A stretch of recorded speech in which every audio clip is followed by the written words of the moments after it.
পরিব্রাজিকা বেদান্তপ্রাণা মাতাজির সম্পাদকীয় তবা কথামৃতম থেকে নির্বাচিত অংশ, পত্রিকার ১৬তম বর্ষ, তৃতীয় সংখ্যা।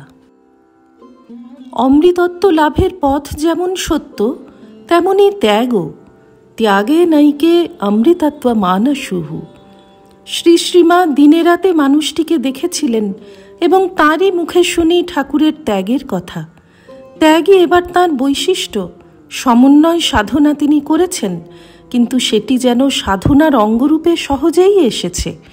ভগবানকে কে কেমন করে ডাকে এবং কোথায় গিয়ে সাধনার অন্তে পৌঁছয়, এই সত্য জানার একটা ইচ্ছা তাঁর হয়েছিল। কিন্তু সব পথেই ওই ত্যাগ, সে ত্যাগ ছিল তাঁর স্বভাবের মধ্যে। তাই শ্রী শ্রীমা বললেন, ওরকম স্বাভাবিক ত্যাগ কি আর কখনো কেউ দেখেছে? স্বামী বিবেকানন্দ বন্দনা করে বললেন, ত্যাগীশ্বর হে নরবর। এই ত্যাগীশ্বরই গীতা মানে কি তা বোঝাতে গিয়ে বললেন, গীতা উল্টে বললে যা হয় তাই গীতার মর্মার্থ। অর্থাৎ ত্যাগীর জফলা না থাকলেও অর্থটি এক। গীতার সার কথা, হে জীব, সর্বস্ব ত্যাগ করে ভগবানের শরণাগত হও।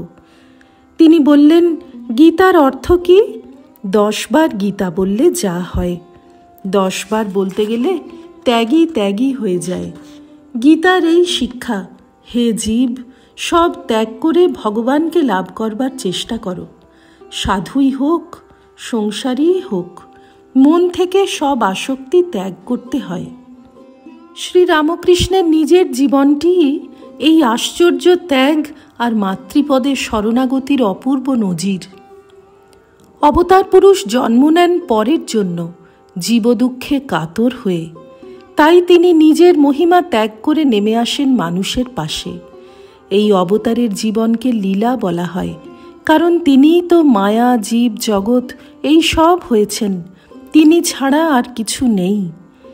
শ্রী রামকৃষ্ণের বাণী, ঈশ্বরই মানুষ হয়ে লীলা করছেন। শিখরা শিক্ষা দেয়, তু সচ্চিদানন্দ। অথচ সেই জীবজগৎকেই তিনি তারণ করেন, উদ্ধার করেন। এ এক প্রহেলিকা। এই লীলা যারা বোঝে না, তাদের ওপরেও তাঁর অসীম সহানুভূতি। নিজের মুখে বলছেন, সব্বাই কি তাঁকে ধরতে পারে? তিনি ভালো লোক করেছেন, মন্দ লোক করেছেন, ভক্ত করেছেন, অভক্ত করেছেন, বিশ্বাসী করেছেন, অবিশ্বাসী করেছেন। তাঁর লীলার ভিতর সব বিচিত্রতা। কথামৃত পড়তে গিয়ে যেন একটা পরম আশ্বাসের সন্ধান পাই আমরা। বিদ্যাপতির কথা মনে পড়ে, জগ বাহির নাহা মুই ছাড়। হে প্রভু, আমি তো তোমার জগতের বাইরে নই। এই জীবজগতে তিনি নানা রূপ ধরে রয়েছেন, কখনো সাকার, কখনো বা নিরাকার।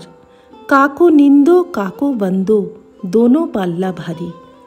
আবার বলছেন, সব তিনি হলেও বাগনারায়ণকে আলিঙ্গন করা চলে না। তেমনি বাঘ, সাপ জাতীয় দুর্জনের কাছ থেকেও দূরে থাকতে হবে। অর্থাৎ ব্যবহারিক জগতেও চলতে শেখাচ্ছেন সাধারণ মানুষকে। যিনি অন্তরে বাইরে এক চৈতন্য সত্তাকেই দেখেন, তার কাছেই সব অভেদ, তারতম্য থাকে না ব্যবহারে। সেই উত্তম নিশ্চিন্তে অধমের সঙ্গে বিচরণ করতে পারেন। কিন্তু সে তো বহু দূরের কথা। কথামৃতের পাতায় পাতায় ধরা আছে অবতারের অমেয় সহানুভূতি আর কৃপার কাহিনী। পতিতকে উদ্ধার করাই যে তাঁর আসল কাজ। ভূমিতে পড়ে গেলে আমরা ভূমি অবলম্বন করেই তো উঠি। তেমনি ঈশ্বরকে না বুঝে না জেনে যদি অপরাধ করে থাকি, সে অপরাধ মোচন করতে তাঁকে ধরেই তো উঠতে হবে। শ্রী রামকৃষ্ণার্পণমস্তু। নিবোধত আজকের পাঠ আপনার ফোনে রোজ পেতে চাইলে সাবস্ক্রাইব ও বেল আইকন দুটোই ক্লিক করুন। রামকৃষ্ণ ভাবধারা প্রচারের সঙ্গে থাকুন।